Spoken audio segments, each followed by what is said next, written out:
What's going on, everyone? Welcome back to Moneyball to Glory. We're here with episode 2, and today is a transfer special. We're getting into how we're going to build this side for our very first season with Crystal Palace. And for those of you that need a refresher, once again, I will be pulling all the players from this list right here that you see that I have here in Google spreadsheets. This is basically how I'm going to be doing all the recruitment for this series, is buying players from a list like this. And then once we have made those signings, they will go onto a separate list, which I will be linking along with the previous one that you just saw on screen down below in the description, that you guys can take a look at and kind of look over the numbers that these players have been putting up through simulations that help me be able to recruit within season 1. So today we're basically going to be putting my theory of Gormy's version of Moneyball to the test, seeing how we're going to be building this team and hopefully building an even better team than Crystal Palace has previously had in reality. So first things first, we're going to be going over the players that I have sold so far. The first of those being Mr. Adsone Edouard. We have sold him for $8.5 million to Fulham. So right away, we're already down one striker. That means we're going to have to, for sure, at least go and get one. The second was Mr. Jean-Philippe Mateta. Once again, another striker. So we're for sure going to have to get 2 strikers. But this sale was a little bit interesting. We have put him out on loan to Nottingham Forest. What's going to happen is they have paid us $7.5 million up front. They're going to pay us, I think, around 6.75 once the season ends, because they have loaned him in with a mandatory option to buy, and that is why you see his value at 15.25 million. That is what we will be earning from this sale on Jean-Philippe Mateta. Then, as we all know from last episode, I kept the realistic transfer of Michael Elise a thing. So Mr. Michael Elise has transferred to Bayern Munich for 60 million pounds, as that is what his release clause is. Which at this point, from those 3 transfers alone, our transfer budget set at 63.9 million pounds before I made a single signing. But then we ended up selling one more major player, which I was kind of worried in the first episode that this might happen.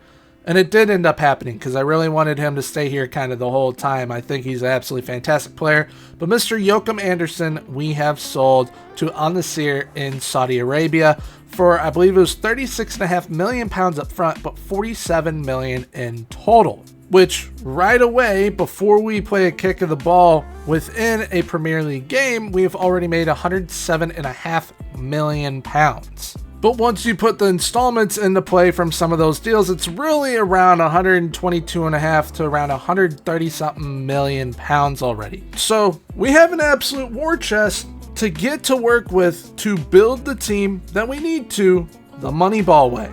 And now there are 2 rules going into this. 1, we can only sign a maximum of 3 Wonder Kids a season. So we're definitely going to have to keep that in mind, whether we do it in the first transfer window or within the January transfer window. Rule number 2 is kind of a personal preference of mine for this to start things out with.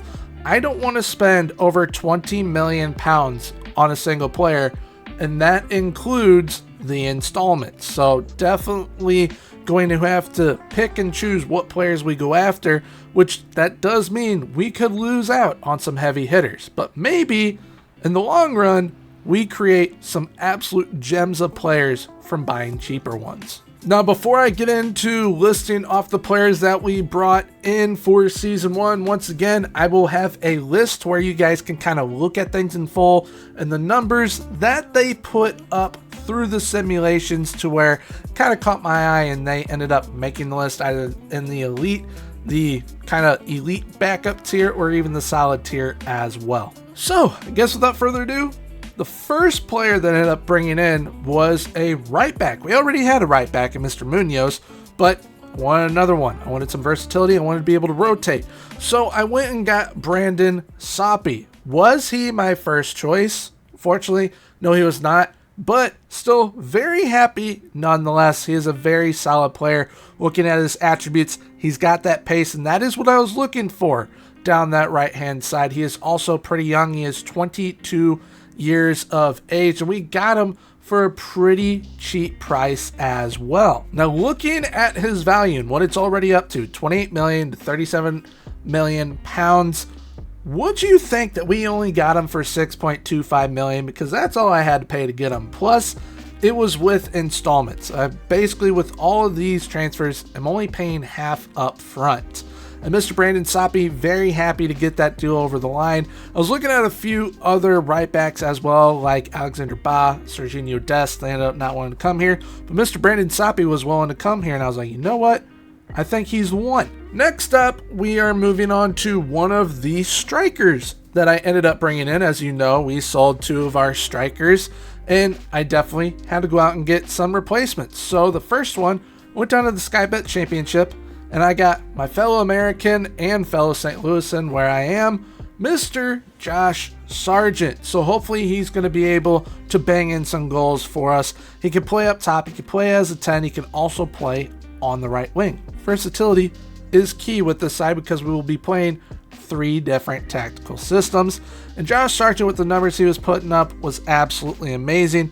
When you look at his attributes, kind of a rough view of things as we don't get to see what his actual attributes are. He does have one key attribute for me with any player, and that is work rate. If he can outwork everyone else on the pitch, that's going to be fine by me. Next up, we have another striker, because we definitely had to go and get, at minimum, 2 of them. So I went to FC Midtjylland in Denmark and got my boy Cho Gui-sung. I have had my eye on this man for 2.5 years now. I had been watching some of his film when he was playing at Yeonbuk in South Korea. That play that he was putting on display there earned him a move to Europe at FC Midtjylland, which that club is in the same ownership as Brentford. They do things the Moneyball way as well. So Cho Gui-sung is the definition of a Moneyball signing. Very happy with the numbers he was putting up. He was in the elite backup tier with Brandon Soppy, whereas Josh Sargent was in that elite tier. He was in that pink tier. He was one of my main targets off the rip. But looking at Cho Gui-sung's attributes, he is very, very well-rounded, and that is what I was looking for. And I also ended up bringing in another striker. So I brought in a total of 3 strikers, and I will get to that reason in a few moments as to why I did that. But our third striker, also from that elite backup tier, the green tier on the short list, Mr. Dion Drania-Belleau, which a lot of us know him from FM23. He was absolutely unbelievable, and the numbers he puts up, very, very good. He's also left-footed. I wanted a left-footed striker. He is also 6'5". I needed a big guy up there, and the numbers he put up kind of coincided with what I needed in a big man. I was looking at Lorenzo Luca as well, but I was like, you know what? I think Dion Drania-Belleau is going to be the cheaper option. And just like Cho Gui-sung, when you look at his attributes, very well-rounded. That's what I needed. Now, like I said, there is a reason as to why I brought in 3 strikers. Those being Josh Sargent, Cho Gui-sung, and Dion Drania-Belleau. I had mentioned Lorenzo Luca, but a player like Lorenzo Luca is going to cost around 20 million pounds. So I was like, you know what? I don't think I want to spend that much money just on one striker. So in total, once installments are all said and done throughout the years, to bring in Josh Sargent, Cho Gui-sung, and Dion Drania-Belleau, it's going to be around a total cost of 22.5 million pounds. Which is absolutely crazy that we could get those 3 for slightly more than what we would have had to pay for Lorenzo Luca. Now, the midfield also needed to be bolstered a little bit, and there are 2 very, very solid players that I ended up bringing in to the midfield. They can play central midfield, they can play defensive midfield. One of them can even play right back. That's the first one I'm going to show you guys. Brought in Mr. Nicholas Capaldo from RB Salzburg for a little over 10 million pounds. Once again, all these signings done with installments, so I really only paid half up front. Mr. Nicholas Capaldo put up some fantastic numbers, especially defensively, with what I was looking for, and at 25 years of age, he's still, in my opinion, is not done growing. This is another player like Josh Sargent, who has incredible work rate. That is the Red Bull football in him as well. But when you look at his other attributes, very well-rounded player. He's just not going to score a whole lot of goals for us, which I'm not really bringing him in to do that. I'm bringing him in to be a rock in the midfield, essentially, and that's what he is kind of best at doing. Now, like I said, I brought in 2 midfielders. Both can play central midfield. Both can play defensive midfield. This one can also play as the number 10. I brought in Mr. Yassine Adli for a ridiculous bargain, honestly, paying $3 million up front and then $3 million over 3 years, $1 million a year. It's absolutely a bargain deal. He is 24 years of age, great playmaker, very well-rounded as well. I mean, you look at his attributes, he is the definition of well-rounded. Nothing is terrible. The only things that are slightly bad is off the ball and heading, which, I mean, off the ball, yes, that can definitely hurt him if I choose to play him as a number 10, but majority of the time, he'll play centrally or in the defensive midfield, and heading, not really all too worried about, but he is going to be a very, very good signing for us, I have a feeling. And now from those 2, Capaldo, he was in the elite tier, Yassine Adli, and that elite backup tier. Now for the rest of these signings, every single one was basically a number 1 target in their area that I wanted. So all of them are in that elite tier. And we're going to start off with one of the heavy hitters. And that is none other than Barcelona reject, Francisco Trincao. Very, very happy that I was able to land him. And we ended up having to pay £19.25 million for him with those installments and everything. And it was on the cusp of 20 million. I was on the cusp of breaking the bank for him, but I was like, you know what? I think I can get him for under 20 million. We were able to do so at the end of the day. And when you look at all the positions he could play, right wing as a number 10, left wing, striker, right midfield, left midfield if I need him to, central midfield. He can kind of do anything and everything, which is what I was looking for. But when you look at his attributes, he is absolutely fantastic, and he is going to be very, very good on either wing for us, and his numbers back that up from the statistics as well. Next up, we've got a young player that I am very, very big on, Mr. David Pereira da Costa of Arsenal in Ligue 1. Brought him in to kind of be either a starter or backup number 10. He can also play left wing, left midfield, or central midfield. Very, very good playmaker on the ball. Very good technique as well. He is going to be a stud. He's 23 years of age. His stats absolutely blew me away. And this is another player that has doubled, almost tripled in value. I got him for around 6.75 million.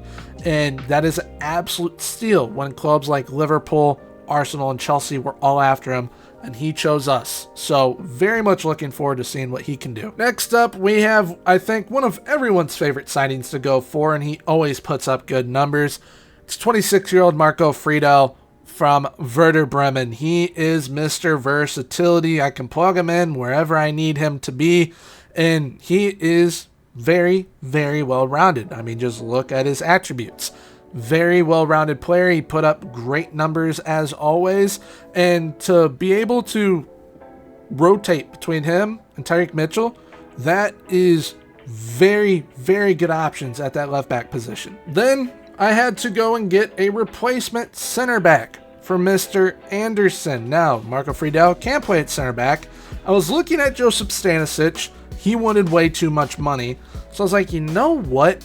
I know this player didn't put up the best numbers, but I still had him in the elite tier anyways on the short list because I know what he can do, and I know what type of player he can become.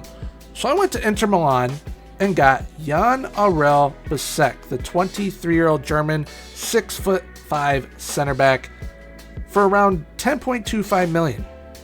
Absolute steal on a player that we can easily sell on for upwards of 50, 60, 70 million pounds in the future if we choose to do so. He is very good, and he is very good in the air, so he will be very important on our set pieces. So this now brings us to the last 2 signings, the first of which was honestly probably my number 1 target the entire time, Jan Nicholas Besta. He is a do-it-all player from FC Heidenheim, who was absolutely vital to their season in reality.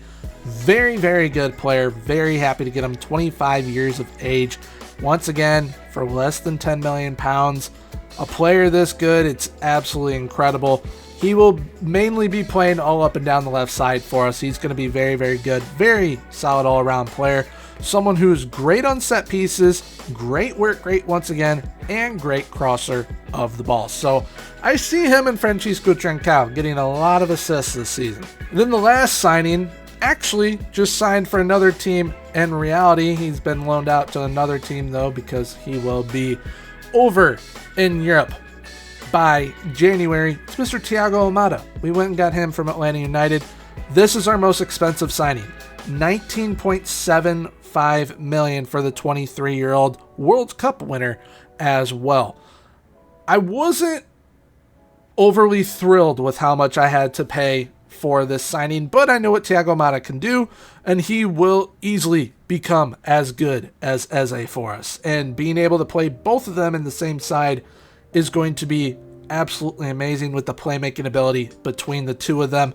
He plays as a 10, left wing, right wing, center midfielder, and as a striker as well. And when you look at his attributes, I mean, like I said, when it comes to playmaking ability, he has everything you need. So he is going to be very important to us. So with all those signings and everything out of the way, what's the money situation looking like? After all, it is Moneyball. We need to make more than we spend. We made around 107.5 million up front. We have those installments, so it's going to rise to around 122.5 to a little over 130 million pounds in total.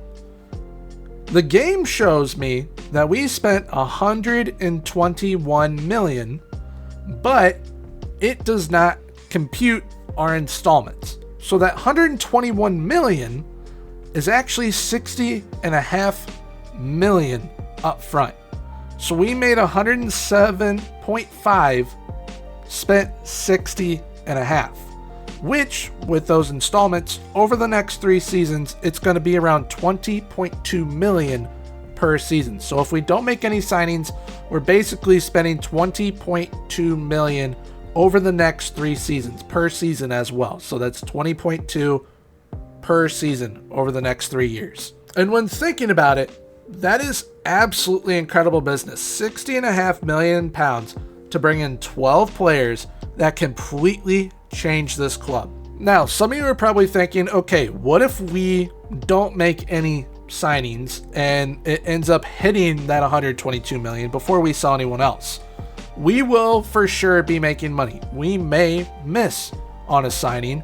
We might end up having to sell Eze or Henderson, which I hope we don't have to sell Eze. Henderson, I already have targets kind of eyeing them in case we do have to move him on at some point.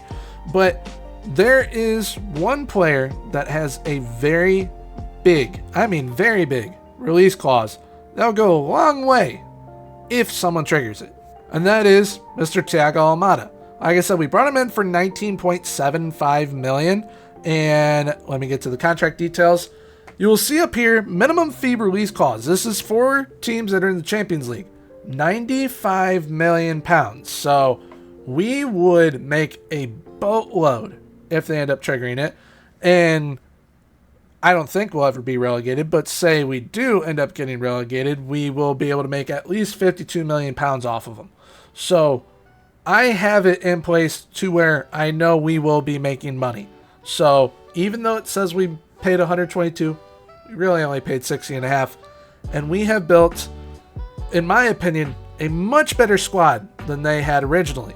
And really quickly, before I let you guys go, we will be playing 3 different tactical systems. The first is going to be my 4-2-3-1 target practice. It's one of my favorite tactics. This is mainly going to be used for when we are playing against likes of a Man City. Then we have my Kaiju number 2 tactic. This is one of my more favorite recent tactics, especially from the Kaiju tactic series. And this will allow us to get the best out of players like Besta, Eze, Trincao, as well as Chugway-Sung and Bellio, and Josh Sargent. And then we have the Kaiju number 6, which once again, playing 2 strikers up top. This is pretty attacking. This is going to be for the likes of when we play like at Ipswich, as this is the updated database to where they are up in the Prem. So for the next episode, we will be seeing Season 1 played in its entirety. Kind of summarized, but it's going to be the entire